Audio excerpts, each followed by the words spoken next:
Dice la palabra del Señor, vamos a ver desde el verso 18. Hoy pues vosotros la parábola del sembrador, dice la Escritura. Cuando alguno, diga conmigo, alguno, cuando alguno oye la palabra del reino, o sea, necesitamos entender que cuando estamos leyendo la palabra de Dios, no es una palabra humana, es una palabra que viene de Dios, es una palabra que nos habla del reino de Dios, es una palabra que es sobre toda palabra, o sea, que no es una palabra común y corriente. ¿Está conmigo? En el mundo cada día se escriben muchos libros, miles de libros, y más ahora que me acordé que está la Feria Internacional del Libro aquí en Guadalajara, y muchos autores importantes vienen y presentan sus libros, pero la palabra de Dios es el libro de libros. ¿Está conmigo? Así es. Y me di a la tarea en estos días de buscar ¿cómo se llama el buscador de libros y aplicaciones? Drive, ¿sí? Drive, ¿sí se llama en Android? ¿Qué? El buscador de aplicaciones. De Play Store, ¿ah? Y me di a la tarea de buscar algunos libros y leer o introducir en algunos libros. Y es interesante, cada autor tiene su forma de escribir, cada autor tiene su por qué escribir. Y cada autor plasma su saber, sus pensamientos. Pero nada, hermano, cuando vemos a los autores muy conocidos, y hay muchos conocidos en el mundo secular, muchos conocidos, Gabriel García Márquez, Pablo Coelho, de los más conocidos entre los jóvenes. Nos damos cuenta, hermano, cuando comparamos eso con la palabra de Dios, hermano, no hay comparación. Porque la palabra de Dios es vida. La palabra de Dios nos trae refrigerio. La palabra de Dios es sobre toda palabra. Y no hay nada, hermano, que pueda compararse a la palabra de Dios. Cuando leemos la palabra, hermano, estamos hablando, estamos escuchando, estamos leyendo de algo que viene del mismísimo cielo, de la presencia de Dios, del mismo Dios hablando a nosotros. Esa es la importancia de la palabra de Dios. Por eso, hermano, a través de los años, muchos gobiernos y muchas personas han tratado de destruir la Biblia, pero es imposible. No han podido. Y van a seguir tratando de destruirla. Por eso dice aquí, cuando alguno oye la palabra del reino, o sea, no es una palabra común, y no la entiende, viene el malo y la arrebata. Verso 21. Y el que fue sembrado en pedregales, diga conmigo, en pedregales. Este es el que oye la palabra. ¿Qué hace? Oye la palabra. La oye. Dice, y al momento la recibe con gozo, pero no tiene raíz en sí, sino que es de corta duración, pues al venir la aflicción o la persecución, por causa de la palabra, luego tropieza. Oramos, Padre, en Cristo Jesús, te doy gracias en esta noche por tu palabra, porque tu palabra es bendita. Tu palabra es una palabra sobrenatural, es una palabra poderosa, Señor. Y te agradecemos en esta noche, Señor, tu presencia, tu amor para cada uno de nosotros, en Cristo Jesús. Amén.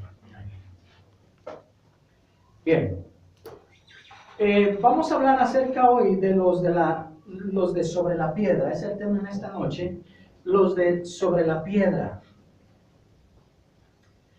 Y estas personas o estos oyentes o a lo que el Señor se refiere, esa persona, ¿se está conmigo? Sí.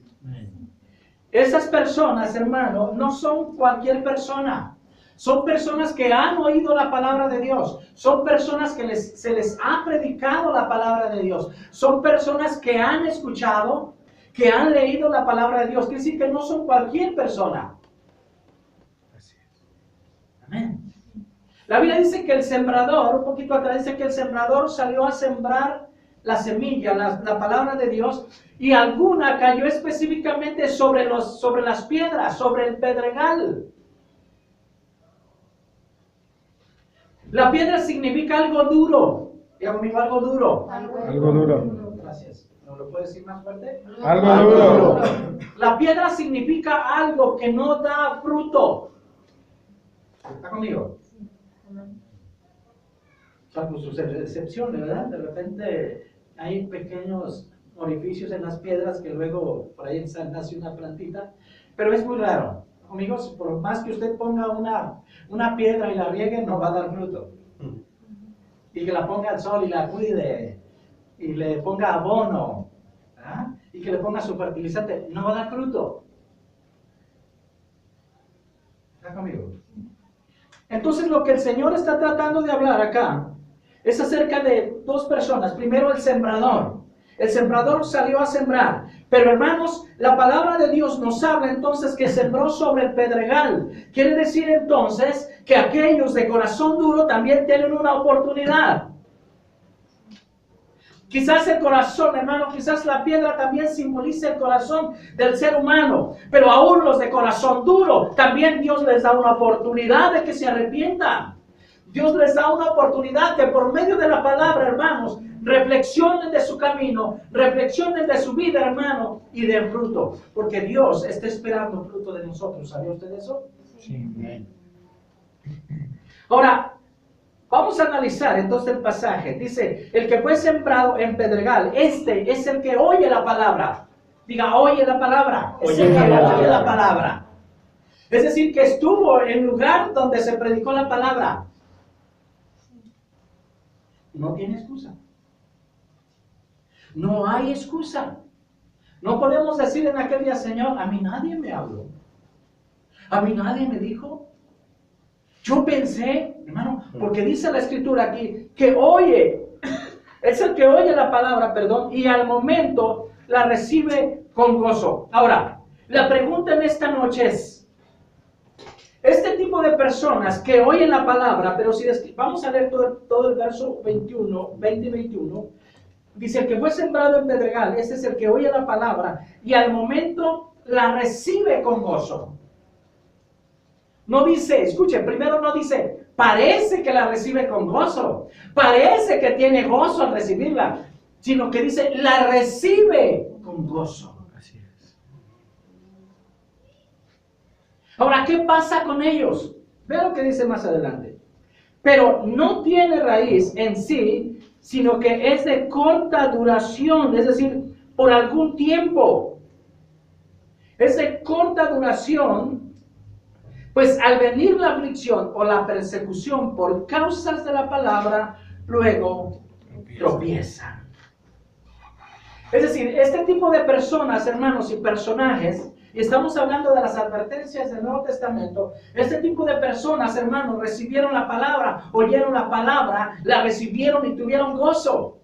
Porque así es, cuando alguien se ha convertido a Cristo hay gozo. ¿Se acuerda usted? Que dice la palabra que hay gozo en el cielo. Sí, amén. Hay gozo en el cielo por un pecador que se arrepiente. Entonces, la palabra gozo es que hubo alegría, que recibió la palabra, escuchó la palabra, le regocijó la palabra y dijo, hay una nueva vida, hay nueva familia, hay nuevos propósitos, hay nueva vida. Pero dice la palabra entonces que son de corta duración. La pregunta de esta noche es, ¿somos salvos? La pregunta en esta noche es, ¿ese tiempo que creyeron es suficiente para ser salvos?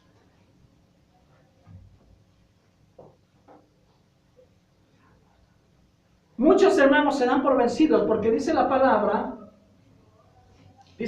aquí, no quiero que estén platicando. ¿Eh? Entonces, por favor. Dice, pero no tiene raíces sí, sino que es de corta duración, pues al venir la aflicción o la persecución por causa de la palabra, luego tropiezan. La Biblia entonces habla de que hay dos cosas que vienen sobre estas personas, la aflicción o la persecución. Y porque son de poco tiempo, hermanos, se dan por vencidos. Hay personas, hermanos, que no aguantan la persecución, que no soportan la persecución, que no soportan que los amigos les digan, eres un aleluya. No soportan, hermano, que la gente, hermano, les diga, ay, ¿a qué vas a la iglesia? ¿A qué vas a ese lugar? Cuando viene la prueba, cuando viene la lucha, hermano, dice la Biblia que este tipo de personas tropiezan, son de corta duración. No tienen, hermano, en sí, hermano, el tiempo o no tienen en su corazón el deseo del medio de la persecución o la aflicción o la lucha seguir adelante, sino que son de poca duración. ¿Está conmigo? Sí, sí.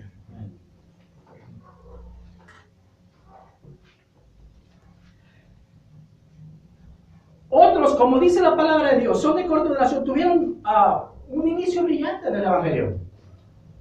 ¿Conoce a alguien que haya tenido un inicio brillante del Evangelio? ¿Conoce a alguien que diga, ay, esto es bien? Y después, ¿dónde está su fe? Ahora, ¿esa fe que tuvieron al principio es suficiente para salvarle? Es una buena pregunta. Porque algunos creen, hermanos, que como creyeron un tiempo, como estuvieron un tiempo, hermanos, ya son salvos. Y la Biblia no nos dice eso. ¿Está conmigo? Sí. Inclusive la palabra, hermanos, la palabra tropiezo es apartarse. Se apartaron. ¿Escuchó eso? Es decir, dejaron, es decir, en un tiempo se alejaron de lo que creyeron, se alejaron, hermanos, de lo que una vez vivieron. La pregunta entonces, ¿serán salvos? Si esas personas no vuelven a arrepentirse, ¿serán salvos?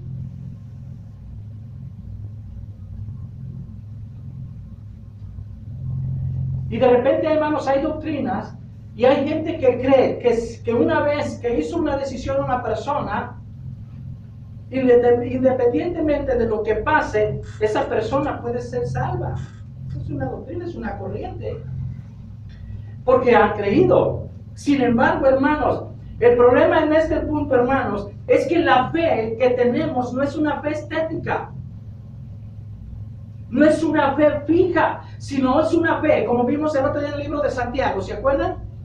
De obras, es hechos. Es una fe, hermanos, que va creciendo, que va aumentando, que va acrecentándose. Es una fe, hermano, que no nos deja estar pasivos en las cosas de Dios, sino que buscamos más de Dios, buscamos crecer, buscamos servir, buscamos hacer la voluntad de Dios. Es una fe activa. Entonces, la fe pasiva de nada sirve. Porque puedo decir, yo soy salvo, yo tengo fe, y vivo, pero vivo como quiero. Eso no es fe. Es que bueno, yo me voy a la iglesia, hago esto o aquello. Pero hermanos, ¿podrá realmente en su corazón ser salvo una persona, hermanos, que ha creído y se ha alejado?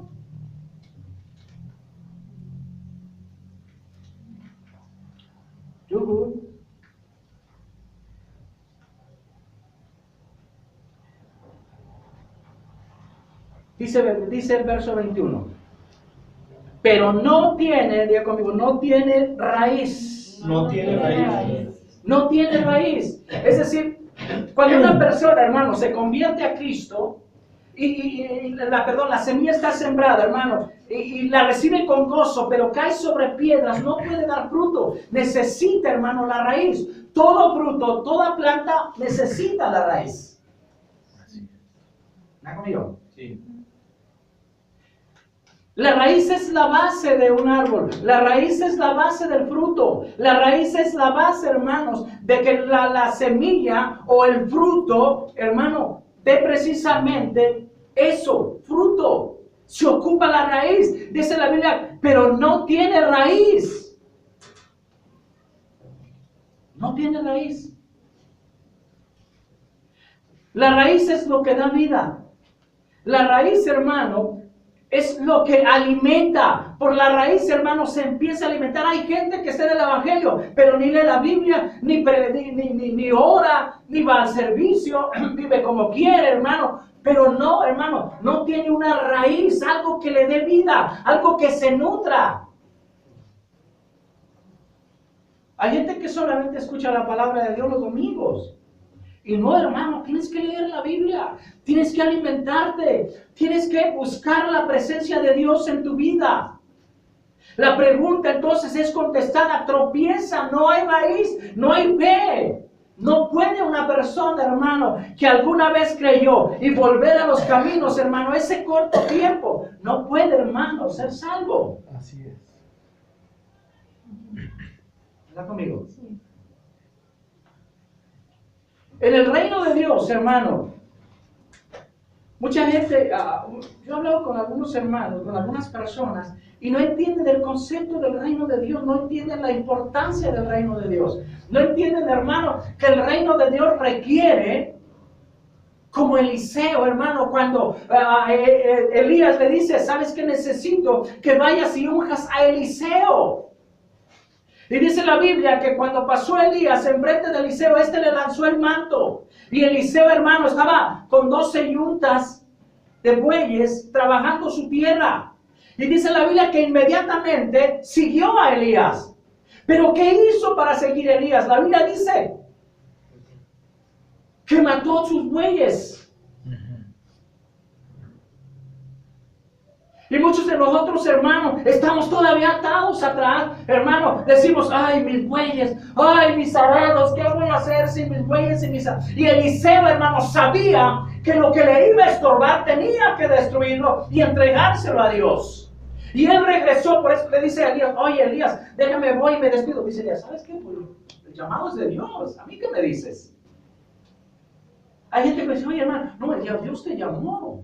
Dios te habló. Yo solamente cuando pongo a alguien, cuando estoy dejando que sirvan, hermano, yo estoy dando lugar a lo que Dios me ha dicho de ustedes. Si alguien dice, hermano, pues yo, esto, mira, habla con Dios, él fuerte. Elías le dijo, no, yo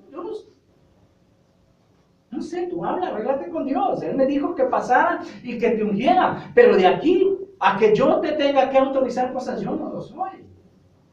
Si tú no quieres seguir, no sigas. Si quieres seguirme, sígueme. Y lo que hizo entonces Eliseo fue regresar y asar sus bueyes en los arados, hermano, y le dio de comer a todo el pueblo, hermano. ¿Qué significa eso? El reino de Dios requiere de eso. Requiere de destruir lo que tenemos, lo que nos ata. Requiere de destruir, hermano, lo que nos detiene en el mundo para no servir a Dios. ¿Está conmigo? Hay gente, hermano, que dice, sí, Elías, ahí voy. Y luego empieza a preocuparse. Ay, los bueyes, ¿estarán comiendo mis bueyes? ¿Los sacarán a pastear? ¿Saben qué, hermano? ¿Saben qué? Eso Eliseo lo entendió bien y dijo, no pueden estar los bueyes en mi mente. No pueden estar las cosas que te atan atrás o los de mucho valor, hermano, atrás. Atándote y ateándote y no te dejan avanzar. Muchos no entienden que el reino de Dios requiere un llamado y una respuesta como Eliseo. Hermano, quemar lo que te ata atrás. Eliseo, porque cada uno de nosotros sabe qué es lo que lo detiene y qué es lo que tenemos que entregar al Señor y qué tenemos que quemar atrás. Cada uno de nosotros sabemos eso. O sea, todos y cada uno de nosotros sabemos qué tenemos que entregar a Dios y qué tenemos que destruir para que no nos siga deteniendo en las cosas de Dios. Eliseo entendía que no podía seguir a Elías, no podía seguir a Dios si sus bueyes estuvieran vivos, porque era lo que le ataba a su pasado. ¿Está conmigo? Sí. Estos hombres, los del Pedregal, escucharon la palabra. Recibieron con gozo la palabra, pero no soportaron la aflicción, no soportaron la persecución, no soportaron cuando les decían aleluya. Hay un hermano en el Azabrán que era un hermano que nos costó mucho trabajo que llegar a Cristo. Se llama Beto, ¿no?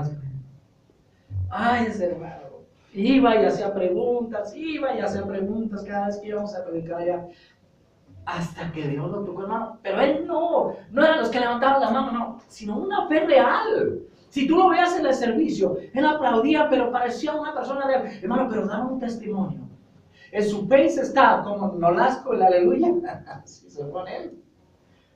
Porque cuando él se convirtió a Cristo, hermano, no tan solo puso en su face, sino él estuvo predicando.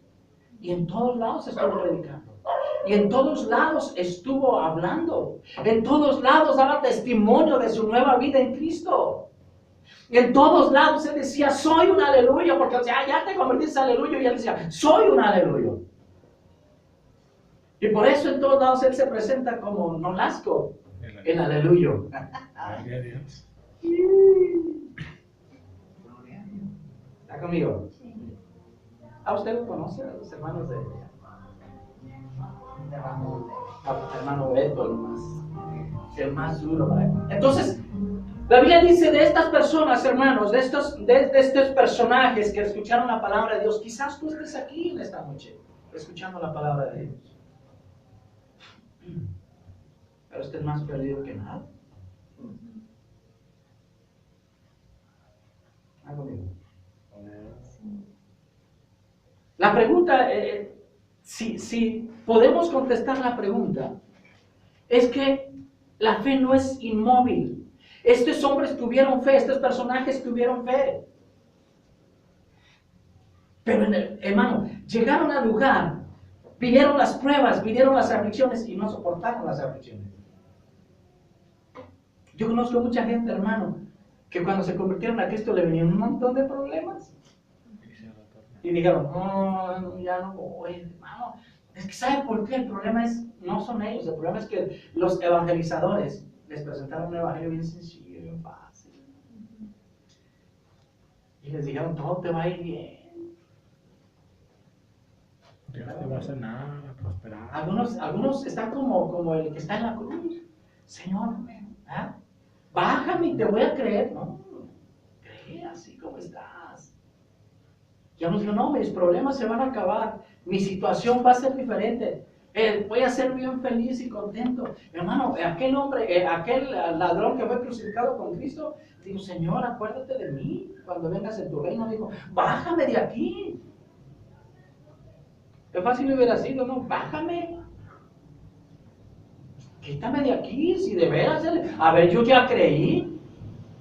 Pero él entendía, hermanos. Él entendía eso. Entendía y decía, Señor, acuérdate de mí cuando vengas en tu reino. Acuérdate. ¿Qué requiere entonces? La fe requiere, hermanos, movilidad.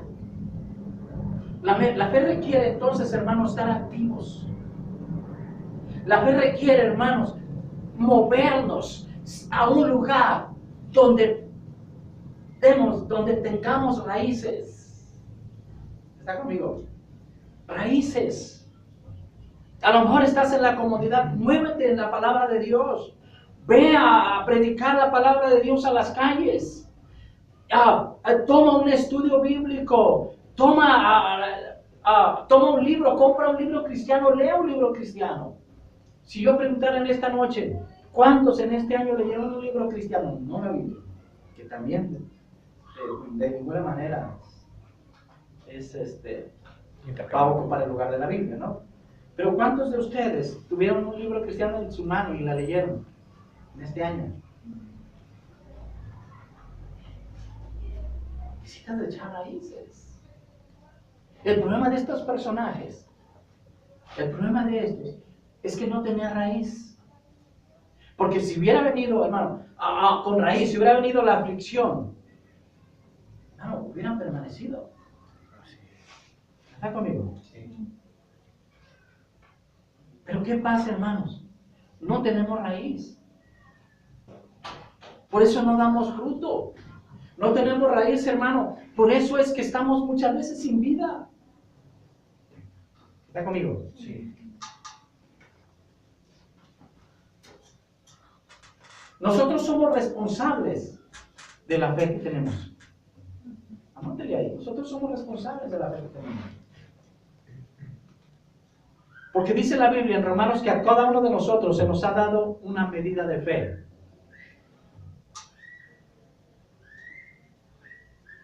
¿Y qué ha hecho usted con esa medida de fe?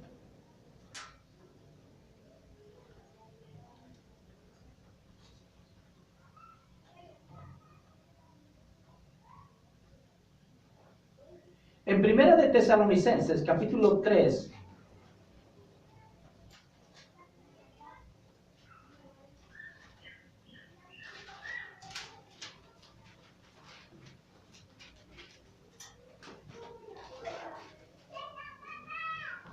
verso 1,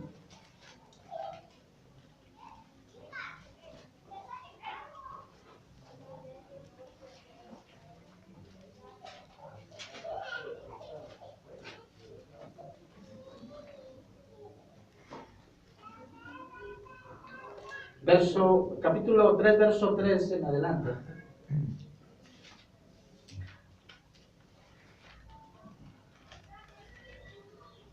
A fin de que nadie, dice Pablo a Tesalonicenses, se inquiete por estas tribulaciones, porque vosotros mismos sabéis que para esto estamos puestos. ¿Está conmigo? Sí. Porque también estando con vosotros, os predicamos, os predecíamos. ¿Sí está leyendo? Sí. Predecíamos, les decíamos, van a venir tribulaciones, prepárense, que su fe no se mueva. Es lo que dice predecíamos. Porque tus amigos no te van a querer ya si les dices que ya eres cristiano. Porque tu familia por predicar la palabra no te va a hablar y va a murmurar de ti. ¿Estás conmigo? Pablo lo que dice, predecíamos. Porque ahora que te escuchen las alabanzas y ya no oigas a Vicente Fernández decir, este está loco. ¿Sí me entiendes? Predecíamos, dice, predecíamos que íbamos a pasar tribulaciones.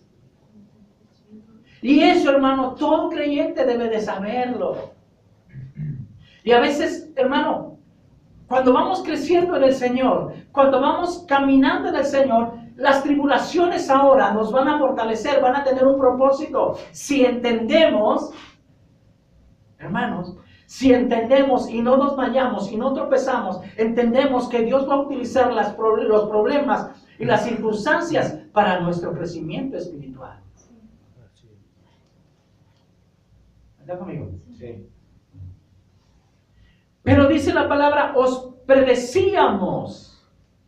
Todo creyente debe de saber esto. Os predecíamos que íbamos a pasar. Dice íbamos. Porque Pablo no dice que iba, ¿verdad?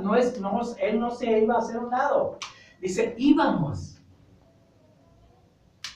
Porque todos tenemos días difíciles. ¿Sí o no? Así es. No nos asustemos, hermanos. Al contrario, cuando usted está, bueno, usted no le ha tocado el huracán y demás, pero se ha visto algunas veces cómo las personas en lugares donde hay huracanes, cómo se aferran a algo, por ejemplo, a un árbol, ¿verdad? Sí les ha tocado allá. O que están en medio de la corriente de agua y se aferran. ¿Está conmigo? Van a venir tribulaciones, hermano, pero necesitamos aferrarnos. Y para eso, hermano, tenemos que echar raíces. Y aferrarnos a nuestras raíces cristianas. Aferrarnos a que dice la palabra que iban a venir tribulaciones. ¿Sabes qué? Por eso no nos preocupemos. ¿Sabe qué? Debemos de consolarnos unos a otros. ¿Sabe qué? No estás exento de pasar tribulaciones. Nadie te dijo que no ibas a pasar tribulaciones. Mantente en el Señor. No tropieces. Estos, los de Mateo, tropezaron en las aflicciones. Digan, ay, no, está bien duro seguir a Cristo. Y muchos se van. ¿No? Y algunos dicen, no, mejor hay que cambiar de iglesia porque aquí está viendo una palabra. Me ha tocado. Ha habido dos ocasiones donde personas me dicen, hermano, oh, qué palabra tan dura, hermano, yo ya no voy a venir. Las personas me han dicho. Y ya no vinieron. Y ahora están en un lugar donde pues bien a gusto. Yo digo, si sigo predicando así, yo también voy a cambiar de iglesia. ¿Estás conmigo? Sí. Pero si Pablo lo escribió, si Dios permitió que Pablo lo escribiera, entonces para nuestra enseñanza se escribió. Si no, imagínate, hermano, no miren este versículo, vamos al que dice bendición. ¿Sí me entiende? Pues qué chiste entonces. Señor, bájame de aquí, voy a creer en ti. ¿Cómo por qué? ¿Por qué o qué? Sí, se fija. El camino del Señor es precioso porque vienen tribulaciones, pero hermano, cada vez que usted no está en una angustia o una tribulación, híjoles, yo digo, Señor, ¿cómo me voy a ver aquí en una semana pasando esta tribulación? ¿Qué voy a pensar de la tribulación que estoy pasando ahorita? Eso es lo que me mantiene fuerte. Yo me pregunto, Señor, ¿cómo le vas a hacer?